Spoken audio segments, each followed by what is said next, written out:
अस्सलाम this is Bilal from video सरकार और ये है VWS एक्स्ट्रा का 21वां एपिसोड। और आज जो हमारे पास न्यूज़ है वो बहुत ज़्यादा मज़ेदार है। कुछ ऐसी खबरें हैं जो कि फ्यूचर में आने वाली डिवाइसेस के रिलेटेड है, लेकिन आज के दिन भी बहुत इंटरेस्टिंग किस्म के लॉन्चेस हुए हैं, जिनके अंदर एक साइड पर हमें Realme GT का लॉन्च देखने को मिला है और ये चाइनीज़ ओनली लॉन्च था, लेकिन पाकिस्तान के अंदर इसकी एक बंदे ने अनबॉक्सिंग पोस्ट किया। उसका नाम बिलाल है। कभी कभार लोग कहते हैं वो तेज अनबॉक्सिंग कर लेता है और उसके अलावा आज एक और लॉन्च इवेंट भी था जहां पर Redmi Note 10 सीरीज जो है उसको ऑफिशियल कर दिया गया है। अब Note 10 सीरीज के रिलेटेड जो लीक्स और रूमर्स हैं वो इस चैनल के ऊपर हम कवर करते रहे हैं और यहाँ पर जो सबसे ज्यादा हाईलाइटिंग फीचर्स रहे हैं वो AMOLED डिस्प्ले रहा है। AMOLED display all across the board आपको देखने को मिलेगा और यहाँ पर जो हायर एंड वेरिएंट है उसमें 120 हर्ट्ज AMOLED भी मिल गया है, तो काफ़ी इंटरेस्टिंग है। मैं यही कहना चाहूँगा कि 10 तारीख का वेट करें, पाकिस्तान के अंदर भी काफ़ी कई चीज़ें होने वाली हैं। मैं इसके ऊपर ज़्यादा बात इसलिए नहीं कर सकता क्योंकि पाकिस्तानी वेरिएंट जो है वो थोड़े से डिफरेंट होंगे as compare to the international ones. तो लेकिन यहाँ के हिसाब से वो भी बहुत ओके हो। नहीं, कम नहीं है, नामों में फर्क है, थोड़ा थोड़ा ऊपर नीचे चीजें हैं, लेकिन मतलब कम नहीं है, ये मत समझना। दो दफा बोल दिया तो समझ ही जाए। अगली खबर जो हमारे सामने आ रही है वो भी Xiaomi की एक दूसरी कंपनी के रिलेटेड है जो कि पोको के नाम से आती है। पोको इस टाइम पर Xiaomi से सेपरेट हो चुकी है और पोको जो नई डिवाइसेस एक्सपेक्टेड है कि लॉन्च करेगा वो मार्च के अंदर करेगा और 2 डिवाइसेस एक्सपेक्ट की जा रही हैं, एक पोको F3 है और एक पोको X3 Pro है। अब पोको X3 ऑलरेडी काफी पॉपुलर डिवाइस थी पाकिस्तानी मार्केट के अंदर, तो X3 Pro जो है वो सपोजिटली उससे थोड़ी सी बेटर डिवाइस होगी। जबकि अगर आप पोको F3 की बात करते हैं तो ये वही फोन होगा जो कि Redmi K40 के नाम से इंटरनेशनल मार्केट में, इंटरनेशनल तो नहीं चाइनीज मार्केट में आ चुका है, इंटरनेशनली इसको पोको F3 के नाम से लॉन्च किया जाएगा। और यहाँ पर ये जो सारी लीक्स आ रही हैं ये इंडिया से आ रही हैं, जहाँ पर मुकुल शर्मा के नाम से एक बंदा है, टेक इन्फ्लुएंसर है, जिसने ये सारी जो डिटेल्स हैं वो प्रोवाइड की हैं। और यहाँ पर कुछ चीज़ें जो है वो किसी हद तक पोको के ऑफिशियल्स ने भी कंफर्म कर दी हैं, जो कि हमें ये चीज़ शो कर रही है कि यहाँ पर ये जो फ़ोन है एक्चुअल में आ रहे हैं और ये वही चीज़ें हैं जो लीक हो रही थी। अब यहाँ पर जो F3 के स्पेक्स हैं वो तो मैं ज़्यादा डिस्कस नहीं करूँगा क्योंकि वो एग्जैक्टली वही फ़ोन है जो Redmi K40 है, लेकिन अगर आप पोको X3 Pro के स्पेक्स की बात करते हो तो वो भी बड़े क्रेजी हैं यार।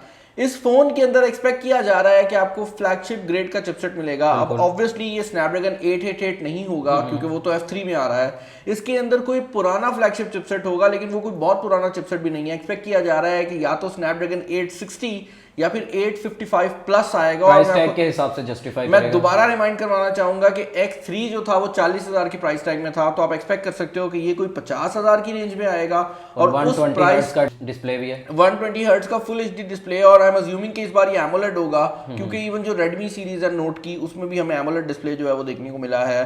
और यहाँ पर बाकी चीजें भी जो है वो आहिस्ता आहिस्ता करके लीक आउट हो रही हैं, जिसमें फास्ट चार्जिंग है, 5200 mAh की बैटरी है।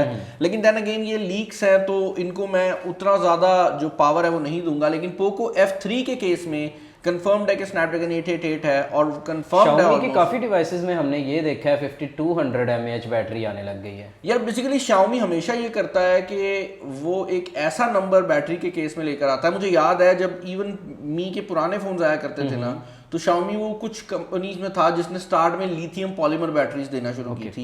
लिथियम आयन बैटरी जो थी वो मोटी होती थी, लिथियम पॉलीमर जरा पतला आ गया था, तो इनका जो साइज था वो कम हो गया था। तो इन्हीं ने 4000 mAh को भी स्टैंडर्ड बनाया था, उसके बाद 5000 भी इन्हीं ने स्टैंडर्ड किया है और अब ये जो 5200 का वाला स्टैंडर्ड है ये भी यही लेकर आ रहे हैं। अव्वल वैसे सैमसंग भी अब तो 7000 mAh में जा रहा है अपनी M सीरीज के अंदर, तो वो चीज चल रही है। अब दूसरे ब्रांड्स भी खेल रहे हैं, लेकिन Xiaomi हमेशा से ही बैटरी में काफी ज्यादा आगे था। Okay, this one is interesting. Apple ने फाइनली आपको ये फैसिलिटी प्रोवाइड कर दिया है कि आप अपनी iCloud की जो फोटो लाइब्रेरी है उसको मुकम्मल तौर पर ट्रांसफर कर लें अपनी गूगल फोटोज के अंदर। और ये बड़ा इंटरेस्टिंग है क्योंकि iCloud के अंदर आपको बहुत थोड़ी सी स्पेस मिलती है और जब जनरली जितने भी आईफोन यूजर्स मैंने देखे हैं जो पुराने यूजर्स हैं, या तो उनने एक्स्ट्रा स्पेस खरीदी होती है या उनकी पुरानी जो स्पेस है वो फिल हुई होती है। जबकि गूगल वाली साइट पर आपको 15 GB स्पेस मिलती है बाय डिफॉल्ट और वो भी इतनी जल्दी फिल नहीं होती। और then again you can easily make a Google account और आपका मसला जो है वो सॉल्व हो जाता है। तो यहाँ पर जो iCloud की फोटो लाइब्रेरी है उसमें अब फाइनली ये अलाउ कर दिया गया है कि आप अपनी जो चीज़ें हैं वो बड़ी आसानी से ट्रांसफर कर सकें डायरेक्टली गूगल फोटोज पे। और इसमें आपको कुछ डाउनलोड नहीं करना पड़ेगा, आप वहीं पर जाकर जो वेबसाइट है उस पर डिटेल्स डालेंगे और ऑटोमेटिकली ये चीज़ें जो है ट्रांसफर हो जाएंगी। लेकिन आई थिंक इसमें टाइम लगेगा काफ़ी। हाँ, इसमें टाइम ज़रूर लगने वाला है। एप्पल कहता है कि इसके अंदर तकरीबन 3 हफ्ते का टाइम उनको रिक्वायर्ड है। अब देखने में आएगा कि एक्चुअल में 3 हफ्ते है या नहीं, क्योंकि इस तरह के केसेस में जहाँ पर दो कंपनीज में डेटा ट्रांसफर हो रहा होता है तो जनरली उनकी जो टाइमिंग लिखी गई होती है वो बहुत ज्यादा होती है, जो एक्चुअल में लगता है वो उतना ज्यादा नहीं लेकिन लगता। ये प्राइवेसी चेकअप की वजह से होता है आई थिंक। हाँ एग्जैक्टली, ये प्राइवेसी को थोड़ा सा बेहतर बनाने के लिए है। और वैसे ये किसी हद तक जानबूझकर एप्पल भी करता है, हर चीज़ को थोड़ा सा स्लो करता है। इसके अलावा एक और चीज़ जो बड़ी इंटरेस्टिंग है वो ये है कि यहाँ पर काफ़ी जो एप्पल ओनली फीचर्स हैं उनके थ्रू खींची गई जो तस्वीरें हैं वो ट्रांसफर नहीं होंगी। फॉर एग्जांपल एप्पल के केस में जो लाइव फोटोज़ हैं, अब लाइव फोटोज़ जो एप्पल के आईफोन हैं वो बाय डिफॉल्ट खींचते हैं, जो बेसिकली एक वीडियो होती है छोटी सी, लेकिन उसको एज अ फोटो खींचा जाता है, तो एप्पल कहता है वो ट्रांसफर नहीं होगी। लेकिन अभी तक ये आउटलाइन नहीं किया गया कि क्या पूरी फोटो ट्रांसफर नहीं होगी या सिर्फ तस्वीर ट्रांसफर हो जाएगी, जो बैक एंड पे क्लिप है वो नहीं होगा।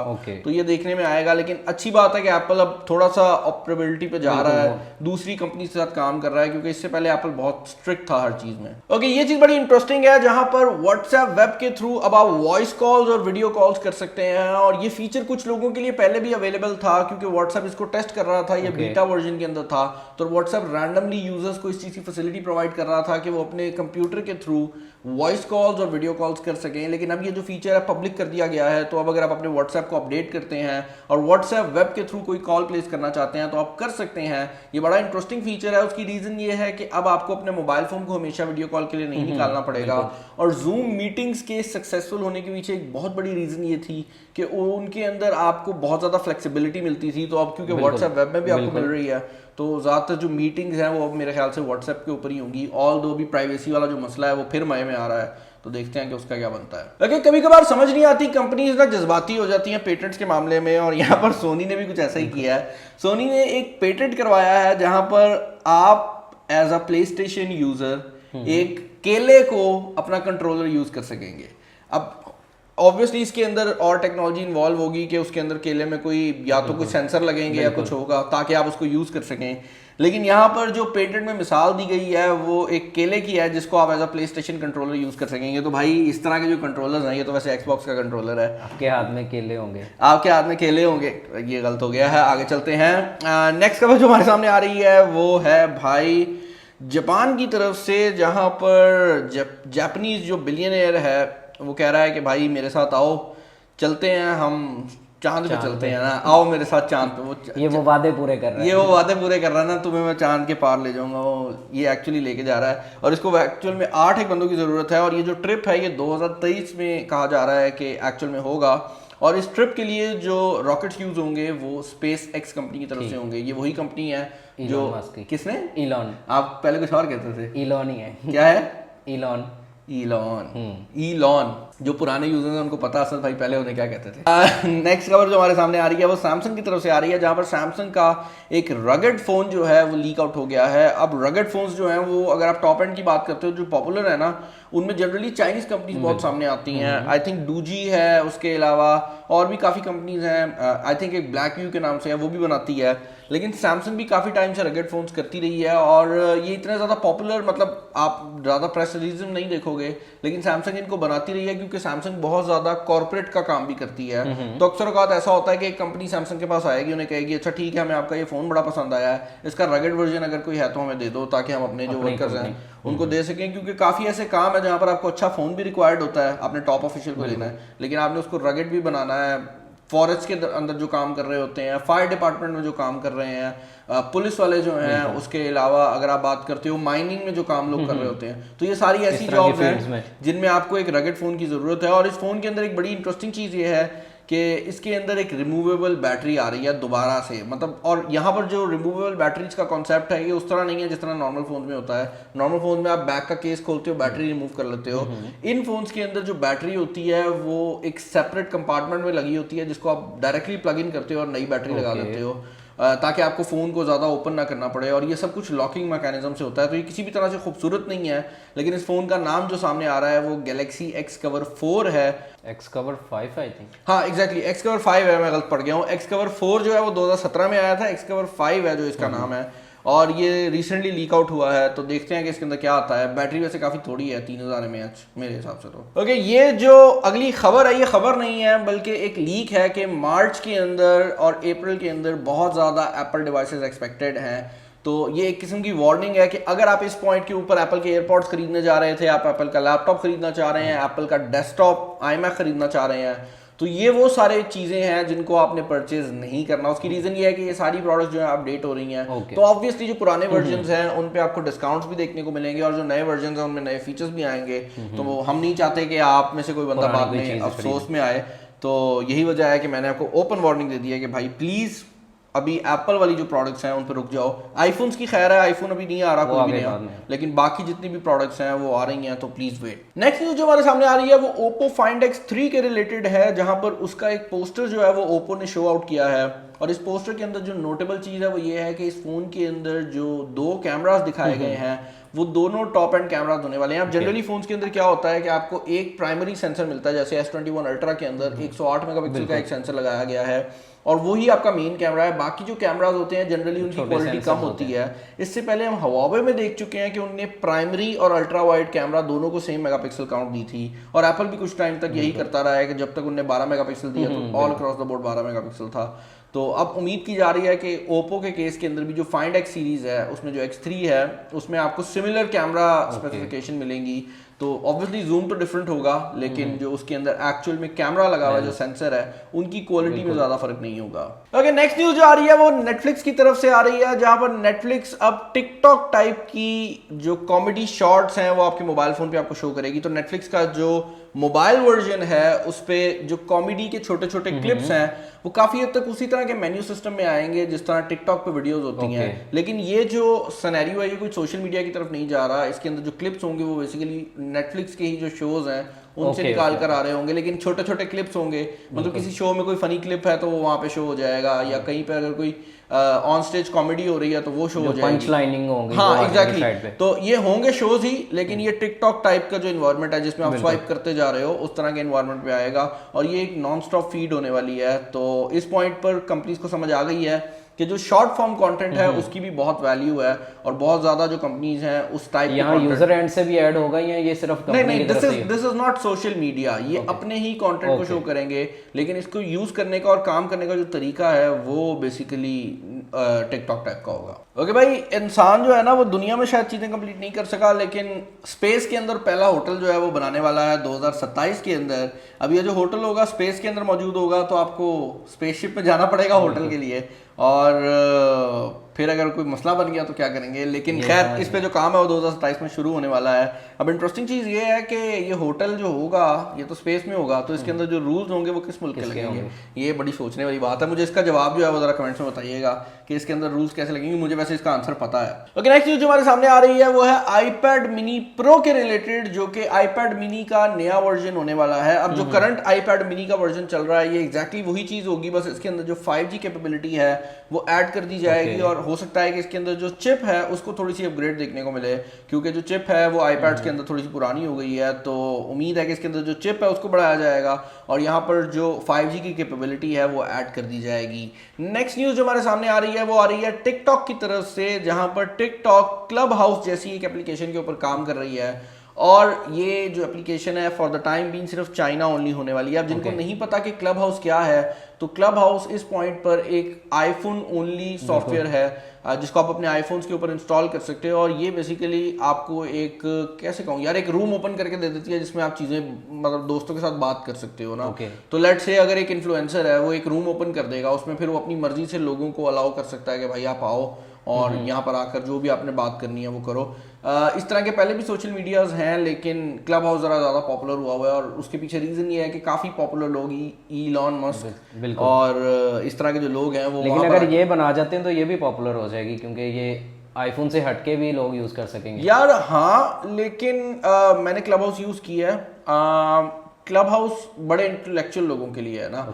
बाइट डांस ने पहले टिकटॉक पे काम किया हुआ है, वो बड़ी डिफरेंट ऑडियंस है। क्लब हाउस की जो ऑडियंस है वो बहुत थोड़ी होगी, ज्यादा लोग बैठ के बात करना नहीं चाहते ना, लोग वीडियो कंटेंट देखना चाहते हैं, तो वो चीज जरूर है, लेकिन then again you never know, हो सकता है चल जाए। ओके, वीवो ने अपना वीवो S9 5G और S9e 5G जो है वो अनाउंस कर दिया है, और इन दोनों फोन्स के अंदर आपको 90 हर्ट्ज डिस्प्ले और ट्रिपल कैमरा सेटअप मिल रहे हैं। और अगर आप बैक कैमरा डिजाइन की बात करते हो तो वीवो ने जो कुछ टाइम पहले अपना गिम्बल वाला फोन लॉन्च किया था उसी तरह का डिजाइन जो है अब हमें वीवो के काफी फोन्स में मिल रहा है। आई थिंक V19 के अंदर भी यही डिजाइन था। हाँ, V20 में भी एग्जैक्टली यही डिजाइन था।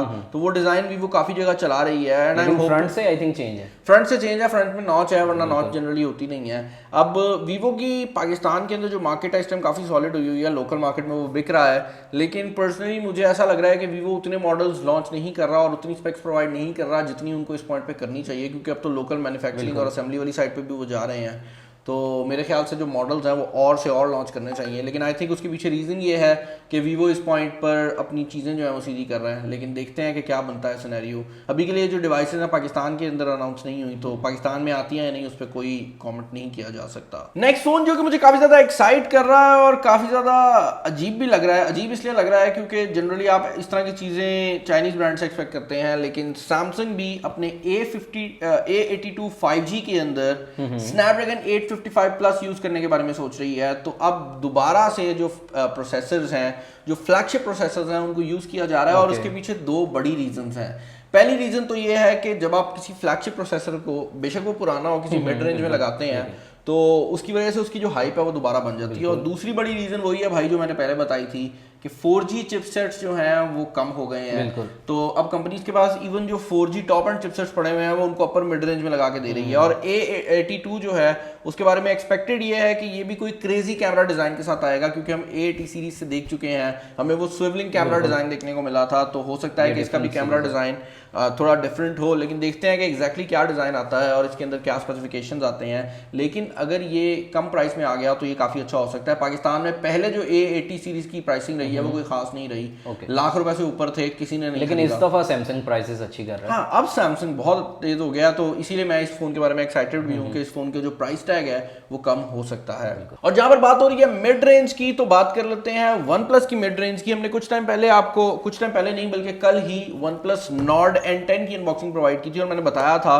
कि वन प्लस अब पाकिस्तानी मार्केट के अंदर दोबारा सेंस बनाने लग जाएगा। उसकी रीजन ये है कि वन प्लस अब अपनी मिड रेंज के ऊपर बहुत ज्यादा फोकस कर रही है और अपने टॉप एंड फोन्स को महंगा कर चुकी है। तो बेसिकली वही काम कर रही है जो बाकी ब्रांड्स कर रहे थे। और जब आप उन्हीं स्टेप्स पे चलोगे तो आपने मिड रेंज में ज्यादा फोन बेचने हैं, और जब आप मिड रेंज में ज्यादा फोन बेचोगे तो आप पाकिस्तानी, इंडियन, इस तरह की जो मार्केट्स हैं उनको डेफिनेटली फोकस करोगे। और यहाँ पर जो लीक आई है वो वन प्लस नॉट 2 के रिलेटेड है, जो कि वन प्लस की मिड रेंज सीरीज का टॉप एंड फोन है। और नॉट 2 के बारे में कहा यह जा रहा है कि इंटरेस्टिंगली ये फोन ऑल दो मिड रेंज होगा, लेकिन इसके अंदर जो प्रोसेसर है वो फ्लैगशिप प्रोसेसर होगा मीडियाटेक का। तो जनरली जब फ्लैगशिप प्रोसेसर की बात आती है तो हमेशा माइंड में स्नैपड्रैगन आता है। इस पॉइंट पर स्नैपड्रैगन 888 है, लेकिन मीडियाटेक भी 5G चिपसेट्स बना रही है और मीडियाटेक का जो फ्लैगशिप प्रोसेसर है वो मीडियाटेक डायमेंसिटी 1200 5G वाला होगा। हाँ, मीडियाटेक की जो डायमेंसिटी है वो है ही 5G के लिए ना। इवन मिड रेंज के अंदर आपको 5G मिल जाएगा। तो वन प्लस ने, क्योंकि इसमें इवन N10 में हमें 5G दिया था, तो वो तो चीज़ कंफर्म्ड है कि 5G ही होगा। और नॉट 2 जो है वो डिज़ाइन वाली साइड से काफ़ी हद तक वैसा ही होने वाला है, लेकिन ये एक अफोर्डेबल फ्लैगशिप होगा और शायद ये वन प्लस की वापस रूट्स को जाके टच करे, जहाँ पर आपको एक काफ़ी पावरफुल फ़ोन एक काफ़ी कम प्राइस में मिलता था। लेकिन देखते हैं कि इसकी प्राइस टैग एक्चुअल में क्या आती है। ओके, वो लोग जो कि PlayStation 5 या Xbox Series X के ऊपर GTA 5 के नए वर्जन का इंतजार कर रहे हैं, उनको शायद थोड़ा सा ज़्यादा इंतजार करना पड़े, क्योंकि ये चीज़ क्लियर कर दी गई है Take-Two के CEO की तरफ से, जो कंपनी बनाती है बेसिकली और पब्लिश करती है GTA सीरीज़ को, कि हमारी जो GTA 5 है जब वो PlayStation 5 पे लॉन्च होगी तो वो सिंपल पोर्ट हम नहीं कर रहे। मतलब ये नहीं है कि सिर्फ थोड़ा सा ग्राफिक्स को बढ़ा दिया जाए, यहाँ पर टेक्नोलॉजी को भी थोड़ा सा बेहतर बनाया जा रहा है। यहाँ पर जो विजुअल्स हैं उनको कुछ हद तक रीमास्टर किया जा रहा है और कुछ एक्टिंग भी सेपरेट की जा रही है, ताकि आपको जो एक्सपीरियंस मिले वो एंटायरली डिफरेंट एक्सपीरियंस हो और आपको लगे कि आपने कोई डिफरेंट गेम ली है। ऐसा ना हो कि थोड़ा बहुत ग्राफिक्स बेहतर कर दिए हैं और बस उसके ऊपर नया नाम चिपका के दोबारा भेज दिया।